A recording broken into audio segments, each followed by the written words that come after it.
ஈரேழு ஜென்மங்கள் எடுத்தாலும் உனை சேருவேன்.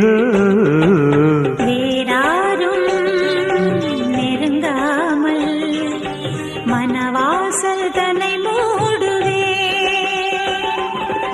உருவானது நல்ல சிவரஞ்சனி, உனக்காகத்தான் இந்த கீதாஞ்சலி.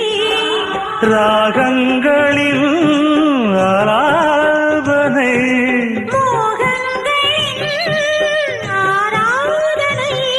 உடலும் மனமும் தழுவும் பொழுதில் உருகும் ஒரு ஜீவன்தான் உன் பாடல்தான் ஓயாமல் இசைக்கின்றது.